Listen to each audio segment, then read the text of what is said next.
ನಿಮ್ಮ ಮದುವೆ ಅನ್ನೋ ಒಂದು ಸುಂದರ ಸಂಬಂಧ ಟ್ರಸ್ಟ್ ಅನ್ನೋ ಒಂದು ಸಿಂಗಲ್ ದಾರದ ಎಳೆ ಮೇಲೆ ನಿಂತಿದೆ. ಟ್ರಸ್ಟ್ ಇದ್ದರೆ ಮಾತ್ರ ನಿಮ್ಮ ಮ್ಯಾರಿಡ್ ಲೈಫ್ ಲಾಂಗ್ ಸುಖವಾಗಿರುತ್ತೆ, ಸಕ್ಸಸ್ಫುಲ್ ಆಗಿರುತ್ತೆ. ಇಲ್ಲಪ್ಪ ಅಂತಂದರೆ ಬೇಗನೆ ಹಳ್ಳ ಹಿಡಿದು ಹೋಗಿಬಿಡುತ್ತೆ. ಅದಕ್ಕಾಗಿ ನೀವು ಮದುವೆಯಾಗುವಾಗ ಯಾವುದೇ ಕಾರಣಕ್ಕೂ ಸುಳ್ಳು ಹೇಳಿ ಮದುವೆ ಆಗಬೇಡಿ. ಏನಿದೇನೋ ಇದ್ದದ್ದನ್ನು ಇದ್ದಂಗೆ ಹೇಳಿ ಮದುವೆಯಾಗಿ. ಅದನ್ನು ಬಿಟ್ಟುಬಿಟ್ಟು ನಿಮ್ಮ ಮನೆಯವರ ಮಾತು ಕೇಳಿಬಿಟ್ಟು 1000 ಸುಳ್ಳು ಹೇಳಿ ಮದುವೆ ಆಗ್ತೀನಿ ಅಂತಂದರೆ ನೀವೇ ಮುಂದೆ ಇರೋ ತನಕ ಕಷ್ಟ ಅನುಭವಿಸ್ತೀರಾ, ನರಕ ಅನುಭವಿಸ್ತೀರಾ. ಅದಕ್ಕಾಗಿ ಈ ಮೂರ್ಖತನವನ್ನು ಮಾಡೋಕ್ಕೆ ಹೋಗ್ಬೇಡಿ. ನಾನು ಮಾಡಿದ things to know before marriage video ಸಿರೀಸ್ನ ಕೆಳಗಡೆ ಬಹಳಷ್ಟು ಜನ ಹುಡುಗಿಯರು ಸರ್, ನಾವು ಮದುವೆ ಆಗಬೇಕು ಅಂತ ಅಂದ್ಕೊಂಡಿರುವ ಫ್ಯೂಚರ್ ಲೈಫ್ ಪಾರ್ಟ್ನರ್ಗೆ ನಮ್ಮ ಪಾಸ್ಟ್ ರಿಲೇಷನ್ಶಿಪ್ಗಳ ಬಗ್ಗೆ ಹೇಳೋದು ಸರಿನಾ ಅಥವಾ ತಪ್ಪಾ, ಇದನ್ನು ಹೇಳಬೇಕಾ ಅಥವಾ ಹೇಳಬಾರ್ದಾ ಅನ್ನೋದನ್ನು ಡಿಸೈಡ್ ಹೇಗೆ ಮಾಡೋದು, ಹೇಳೋದಾದರೆ ಹೇಗೆ ಹೇಳೋದು ಅನ್ನೋದರ ಬಗ್ಗೆ ಒಂದು ವಿಡಿಯೋ ಮಾಡಿ ಅಂತೇಳಿ ಸಿಕ್ಕಾಪಟ್ಟೆ ಕಮೆಂಟ್ ಮಾಡಿ ರಿಕ್ವೆಸ್ಟ್ ಮಾಡ್ಕೊಂಡಿದ್ದಾರೆ. ಅದನ್ನೇ ನಾನು ಇವತ್ತಿನ ವಿಡಿಯೋದಲ್ಲಿ ನಿಮಗೆ ಹೇಳುವವನಿದ್ದೇನೆ. ನೀವು ನಿಮ್ಮ ಪಾಸ್ಟ್ ರಿಲೇಷನ್ಶಿಪ್ಗಳ ಬಗ್ಗೆ ನಿಮ್ಮ ಫ್ಯೂಚರ್ ಲೈಫ್ ಪಾರ್ಟ್ನರ್ಗೆ ಹೇಳಬೇಕಾ ಅಥವಾ ಬೇಡವಾ ಅನ್ನೋದನ್ನು ನೀವು ನಿಮ್ಮ ಫ್ಯೂಚರ್ ಲೈಫ್ ಪಾರ್ಟ್ನರ್ನ ಮ್ಯಾಚುರಿಟಿಯ ಮೇಲೆ ಡಿಸೈಡ್ ಮಾಡಬೇಕು. ಒಂದು ವೇಳೆ ನೀವು ಯಾರನ್ನ ಮದುವೆ ಆಗಬೇಕು ಅಂತ ಅಂದ್ಕೊಂಡಿದ್ದೀರೋ ಅವರು mentally, emotionally, physically, financially, psychologically, socially stable ಇದ್ದಾರಪ್ಪ ಅಂತಂದರೆ ನೀವು ಅವರಿಗೆ ಸತ್ಯ ಹೇಳಿದರೆ ಅರ್ಗಿಸಿಕೊಳ್ಳುವ, ಅರ್ಥ ಮಾಡಿಕೊಳ್ಳುವ ತಾಕತ್ತು ಅವರಲ್ಲಿರುತ್ತೆ. ಯಾಕಪ್ಪ ಅಂತಂದರೆ ಅವರು ಆಲ್ರೆಡಿ ಎಲ್ಲ ಆ್ಯಂಗಲ್ನಿಂದಲೂ ಸ್ಟೇಬಲ್ ಆಗಿರ್ತಾರೆ. ಸೊ ಅವರಿಗೆ ಬೇರೆ ಯಾವುದೇ ಇನ್ಸೆಕ್ಯೂರಿಟಿಗಳು ಇರಲ್ಲ. ಸೊ ಅವರು ಸ್ಟೇಬಲ್ ಇದ್ದಾರೆ, ಮ್ಯಾಚೂರ್ ಇದ್ದಾರೆಪ್ಪ ಅಂತಂದರೆ ನೀವು ಹೇಳಬೇಕು. ಸೊ ನೀವು ಸತ್ಯವನ್ನು ಹೇಳೋದಕ್ಕಿಂತ ಮುಂಚೆ ಈ ಗಂಡುಮಕ್ಕಳ ಮತ್ತು ಹೆಣ್ಮಕ್ಕಳ ಬಯಾಲಜಿಯನ್ನು ಮತ್ತು ಸೈಕಾಲಜಿಯನ್ನು ಸರಿಯಾಗಿ ಅರ್ಥ ಮಾಡ್ಕೋಬೇಕು. ಗಂಡುಮಕ್ಕಳು ಹೆಣ್ಮಕ್ಕಳು ಕಂಪ್ಲೀಟ್ಲಿ ಡಿಫ್ರೆಂಟ್ ಆಗಿಬಿಟ್ಟಿದ್ದಾರೆ. ಅದಕ್ಕಾಗಿ ನೀವು ಇವರ ಸೈಕಾಲಜಿ, ಬಯಾಲಜಿಯನ್ನು ಅರ್ಥ ಮಾಡ್ಕೋಬೇಕು. ಅದಾದ ನಂತರ ನಿಮ್ಮ ಪಾಸ್ಟ್ ರಿಲೇಷನ್ಶಿಪ್ನ ಬಗ್ಗೆ ಸರಿಯಾಗಿ ನಿಮ್ಮ ಫ್ಯೂಚರ್ ಲೈಫ್ ಪಾರ್ಟ್ನರ್ನೊಂದಿಗೆ ಶೇರ್ ಮಾಡಬೇಕು. ಸೊ ಈ ಬಯಾಲಜಿ ಏನಿದೆ ಅನ್ನೋದನ್ನು ನೋಡೋಣ. ಗಂಡುಮಕ್ಕಳಿದಾರಲ್ಲ, ಇವರು ಜಾಸ್ತಿ ಫಿಸಿಕಲ್ ಇಂಟಿಮೆಸಿಯ ಮೇಲೆ ಫೋಕಸ್ ಮಾಡ್ತಾರೆ. ಅಂದರೆ ದೈಹಿಕ ಸಂಬಂಧವನ್ನು ಬೆಳೆಸುವುದರ ಮೇಲೇ ಇವರ ಮೈಂಡು ಜಾಸ್ತಿ ಫೋಕಸ್ಡ್ ಆಗಿರುತ್ತೆ. ಆದರೆ ಹೆಣ್ಮಕ್ಳಿದಾರಲ್ಲ, ಇವರು ಎಮೋಷ್ನಲ್ ಇಂಟಿಮೆಸಿಯ ಮೇಲೆ ಜಾಸ್ತಿ ಫೋಕಸ್ಡ್ ಆಗಿರ್ತಾರೆ. ಅಂದರೆ ಇವರಿಗೆ ಮಾನಸಿಕ ಸಂಬಂಧವನ್ನು ಬೆಳೆಸೋದ್ರಲ್ಲಿ ಜಾಸ್ತಿ ಖುಷಿ ಸಿಗತ್ತೆ. ಗಂಡು ಮಕ್ಕಳ ಖುಷಿ ದೈಹಿಕ ಸುಖದಲ್ಲಿದ್ದರೆ ಹೆಣ್ಮಕ್ಕಳ ಖುಷಿ ಮಾನಸಿಕ ಸುಖದಲ್ಲಿರುತ್ತೆ. ಅದಕ್ಕಾಗಿ ಯಾವುದೇ ಒಬ್ಬ ಪುರುಷ ತನ್ನ ಪ್ರೇಯಸಿ ಅಥವಾ ಪತ್ನಿ ಬೇರೆ ಪುರುಷನೊಂದಿಗೆ ದೈಹಿಕ ಸಂಬಂಧ ಹೊಂದುವುದನ್ನು, ಕ್ಲೋಸ್ ಆಗಿ ಮೂವ್ ಆಗುವುದನ್ನು, ಅವನನ್ನು ಹಗ್ ಮಾಡುವುದನ್ನು, ಅವನಿಗೆ ಕಿಸ್ ಕೊಡೋದನ್ನು ಸಹಿಸಲ್ಲ. ಪುರುಷರಿಗೆ ಅವರ ಮಹಿಳೆ ದೈಹಿಕವಾಗಿ ಚೀಟಿಂಗ್ ಮಾಡೋದನ್ನು ಪುರುಷರು ಸಹಿಸಲ್ಲ. ಯಾಕಪ್ಪ ಅಂತಂದರೆ ಇವರ ಬಯಾಲಜಿ, ಸೈಕಾಲಜಿ ಅದೇ ಥರ ಕಂಡೀಷನಡ್ ಆಗಿದೆ. ನಿಸರ್ಗ ಗಂಡ್ಮಕ್ಕಳನ್ನು ಅದೇ ಥರ ರೆಡಿ ಮಾಡಿಬಿಟ್ಟಿದೆ. ಅದಕ್ಕಾಗಿ ಗಂಡ್ಮಕ್ಕಳಿಗೆ ಅವರ ಪ್ರೇಯಸಿ ಇಲ್ಲವೇ ಪತ್ನಿ ದೈಹಿಕವಾಗಿ ಚೀಟಿಂಗ್ ಮಾಡೋದನ್ನು ಸಹಿಸೋಕ್ಕಾಗಲ್ಲ. ಒಂದು ವೇಳೆ ಮದುವೆ ಆದ ನಂತರ ನೀವೇನಾದರೂ ಅವರಿಗೆ ಫಿಸಿಕಲಿ ಮೋಸ ಮಾಡಿಬಿಟ್ರೆ ಅವರು ನಿಮ್ಮನ್ನು ಬಿಡೋ ಚಾನ್ಸಸ್ ಇರುತ್ತೆ. ಸೊ ಇದು ನಿಮಗೆ ಗೊತ್ತಿರಬೇಕು. ಇನ್ನು ಮಹಿಳೆಯರ ಸೈಕಾಲಜಿ, ಬಯಾಲಜಿ ಹೆಂಗಿದೆ? ಎಮೋಷ್ನಲ್ ಇಂಟಿಮೆಸಿಯ ಮೇಲಿದೆ. ಸೊ ಮಹಿಳೆಯರಿಗೆ ನನ್ನ ಹುಡುಗ ಅಥವಾ ನನ್ನ ಪ್ರಿಯಕರ, ನನ್ನ ಪತಿ ಬೇರೆ ಮಹಿಳೆಯೊಂದಿಗೆ ಮಾನಸಿಕವಾಗಿ ಸಂಬಂಧವನ್ನು ಹೊಂದ್ತಾ ಇದ್ದಾನೆ, ಅವಳ ಮೇಲೆ ಎಮೋಷನ್ಸ್ಗಳನ್ನ ಇನ್ವೆಸ್ಟ್ ಮಾಡ್ತಾ ಇದ್ದಾನೆ, ಅವಳೊಂದಿಗೆ ಕ್ಲೋಸ್ ಆಗಿ ಮೂವ್ ಆಗ್ತಾ ಇದ್ದಾನೆ, ಅವಳಿಗೆ ಜಾಸ್ತಿ ಟೈಮನ್ನು, ಅಟೆನ್ಷನನ್ನು ಕೊಡ್ತಾ ಇದ್ದಾನಪ್ಪ ಅಂತಂದರೆ ಇದನ್ನು ಮಹಿಳೆಯರಿಗೆ ಸಹಿಸೋಕ್ಕಾಗಲ್ಲ. ಮಹಿಳೆಯರಿಗೆ ಮಾನಸಿಕ ಚೀಟಿಂಗನ್ನು ಸಹಿಸೋಕ್ಕಾಗಲ್ಲ.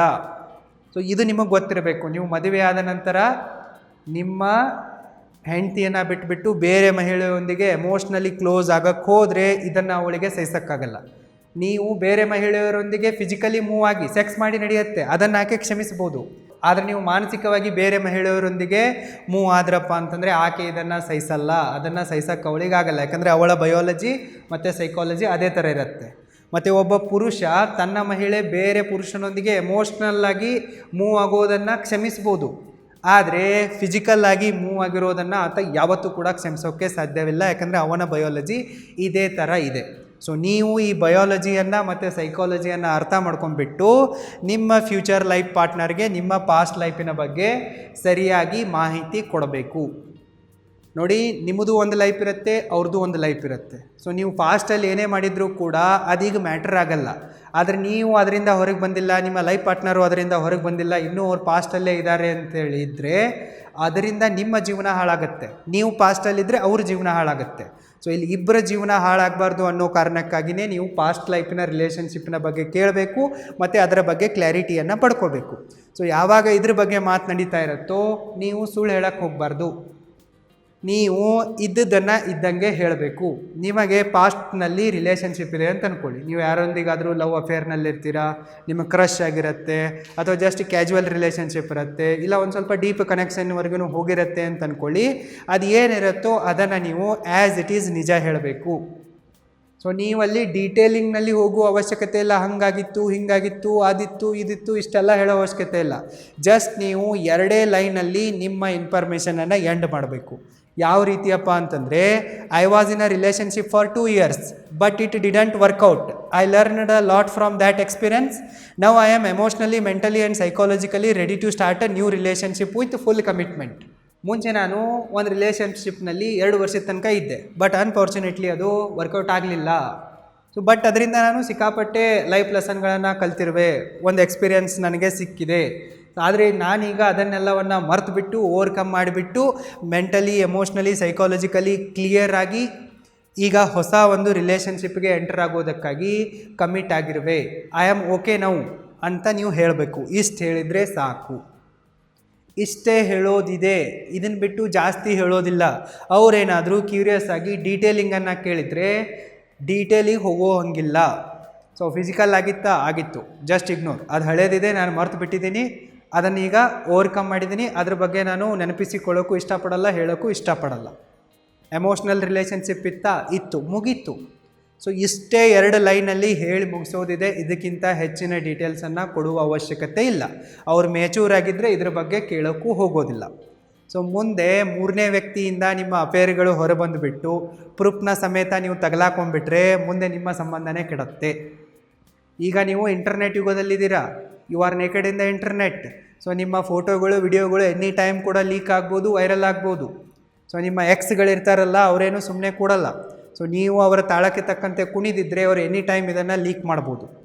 ಸೊ ಆವಾಗ ನಿಮಗೆ ನಿಮ್ಮ ಸಂಸಾರ ಹಾಳಾಗಬಾರ್ದಪ್ಪ ಅಂತಂದರೆ ಇರೋದನ್ನು ಇದ್ದಂಗೆ ಹೇಳಿ ಹೋಗಿದ್ರೆ ಸರಿ ಇರುತ್ತೆ. ಸೊ ನಿಮ್ಮ ಎಂಟೈರ್ ಮದುವೆ ಅನ್ನೋ ಸಂಬಂಧ ಇದೆಯಲ್ಲ, ಅದು ಟ್ರಸ್ಟ್ ಅನ್ನೋ ಒಂದು ಸಿಂಗಲ್ ದಾರದ ಮೇಲೆ ನಿಂತಿದೆ. ಸೊ ಅಲ್ಲಿ ಟ್ರಸ್ಟೇ ಇಲ್ಲ, ನಿಮ್ಮಲ್ಲಿ ನಿಯತ್ತೇ ಇಲ್ಲ, ನಿಮ್ಮಲ್ಲಿ ಲಾಯಲ್ಟಿನೇ ಇಲ್ಲಪ್ಪ ಅಂತಂದರೆ ನೀವು ದೊಡ್ಡ ಚೀಟರ್ ಅಂದಂಗೆ, ನೀವು ಫ್ರಾಡ್ ಅಂದಂಗೆ. ಸೊ ನೀವು ಇಷ್ಟೆಲ್ಲ ಮುಚ್ಚಿಟ್ಬಿಟ್ಟು ಮದುವೆ ಆಗ್ತಾ ಇದ್ದೀರಾ ಅಂದರೆ ನಿಮ್ಮ ಗಂಡ ಅಥವಾ ನಿಮ್ಮ ಹೆಂಡತಿ ಕ್ಷಮಿಸ್ಬೋದು, ಅವರಿಗೆ ಗೊತ್ತಾಗದೇನೂ ಇರಬಹುದು. ಆದರೆ ಜೀವನ ಪೂರ್ತಿ ನಿಮ್ಮ ಆತ್ಮಸಾಕ್ಷಿ ಇರುತ್ತಲ್ಲ, ಇದು ನಿಮ್ಮನ್ನು ಕಾಡುತ್ತೆ, ಕಚ್ಚಿ ಸಾಯಿಸತ್ತೆ. ನಿಮಗಾದರೂ ಗೊತ್ತಿರುತ್ತಲ್ಲ, ಬೆಕ್ಕು ಕಣ್ಮುಚ್ಚಿ ಹಾಲು ಕೊಡಿದ್ರೆ ಜಗತ್ತಿಗೆ ಕಾಣಿಸಲ್ಲ ಅಂದಂಗಲ್ಲ, ಗೊತ್ತಾಗೇ ಆಗುತ್ತೆ. ನೀವು ಒಂದು ತಪ್ಪು ಮಾಡಿದ್ದೀರಪ್ಪ ಅಂತಂದರೆ ಅದರ ಫಲಿತಾಂಶ ಬಂದೇ ಬರುತ್ತೆ. ಅದು ಒಂದಲ್ಲ ಒಂದಿನ ಸತ್ಯ ಹೊರಗೆ ಬಂದೇ ಬರುತ್ತೆ. ಸೊ ನೀವು ಒಂದು ಮರ್ಡರ್ ಮಾಡಿ ಬಾಡಿಯನ್ನೆಲ್ಲೋ ಹೂತಾಕಿರ್ತೀರ, ಆದರೆ ಅದು ಕೊಳೆತು ನಾರಕ್ಕೆ ಶುರು ಆಗುತ್ತೆ. ನಾಯಿಗಳು ಅದನ್ನು ಕೆದರಿ ತೆಗಿತವೆ, ಮೂಳೆಗಳಾದರೂ ಮುಂದೆ ಸಿಗ್ತಾವಲ್ಲ, ಅದೇ ಥರ ಇದೆ ನಿಮ್ಮ ರಿಲೇಷನ್ಶಿಪ್ಪು. ಅದಕ್ಕಾಗಿ ನೀವು ನಿಮ್ಮ ಪಾಸ್ಟ್ ಲೈಫಿನ ರಿಲೇಷನ್ಶಿಪ್ ಇದ್ದರೆ ಅದರ ಬಗ್ಗೆ ನಿಮ್ಮ ಫ್ಯೂಚರ್ ಲೈಫ್ ಪಾರ್ಟ್ನರ್ಗೆ ಡೀಸೆಂಟಾಗಿ, ಶಾರ್ಟ್ ಆ್ಯಂಡ್ ಸ್ವೀಟಾಗಿ 2 ಲೈನಲ್ಲಿ ಹೇಳಿಬಿಡಿ.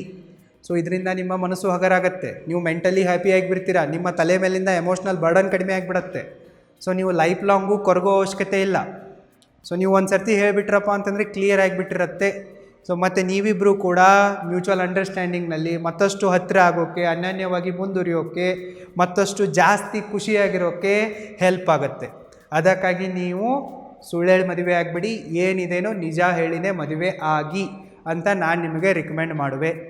ಒಂದು ವೇಳೆ ನಿಮಗೆ ಟೈಮ್ ಮ್ಯಾನೇಜ್ಮೆಂಟ್ ಸ್ಕಿಲ್ಗಳನ್ನು, ಮನಿ ಮ್ಯಾನೇಜ್ಮೆಂಟ್ ಸ್ಕಿಲ್ಗಳನ್ನು ಕಲ್ತ್ಬಿಟ್ಟು ನಿಮ್ಮ ಲೈಫಲ್ಲಿ ಟೈಮ್ ಫ್ರೀಡಮನ್ನು ಮತ್ತು ಫಿನಾನ್ಷಿಯಲ್ ಫ್ರೀಡಮನ್ನು ಅಚೀವ್ ಮಾಡಿಬಿಟ್ಟು ನಿಮ್ಮ ಲೈಫನ್ನು ಹ್ಯಾಪಿಯಾಗಿ, ಹೆಲ್ದಿಯಾಗಿ, ವೆಲ್ದಿಯಾಗಿ, ಸಕ್ಸಸ್ಫುಲ್ಲಾಗಿ ಮತ್ತು ರೊಮ್ಯಾಂಟಿಕ್ಕಾಗಿ ಎಂಜಾಯ್ ಮಾಡಬೇಕು ಅನ್ನೋ ಆಸೆ ಇದ್ದರೆ ನನ್ನ ಆನ್ಲೈನ್ ಅಲ್ಟಿಮೇಟ್ ಟೈಮ್ ಮ್ಯಾನೇಜ್ಮೆಂಟ್ ಕೋರ್ಸಿಗೆ ಮತ್ತು ಮನಿ ಮ್ಯಾನೇಜ್ಮೆಂಟ್ ಕೋರ್ಸಿಗೆ ಎನ್ರೋಲ್ ಆಗಿ. ಲಿಂಕ್ ಈ ವಿಡಿಯೋದ ಡಿಸ್ಕ್ರಿಪ್ಷನ್ ಬಾಕ್ಸಲ್ಲಿದೆ, ಚೆಕ್ ಮಾಡಿ. ಮತ್ತೊಂದು ಸರ್ತಿ ವಾರ್ನಿಂಗನ್ನು ಕೊಡ್ತಾ ಇರುವೆ, ಸುಳ್ಳು ಹೇಳಿ ಮದುವೆ ಆಗಬೇಡಿ, ಏನಿದೇನೋ ನಿಜ ಹೇಳಿ ಮದುವೆ ಆಗಿ ಮತ್ತು ಖುಷಿಯಾಗಿರಿ. All the best.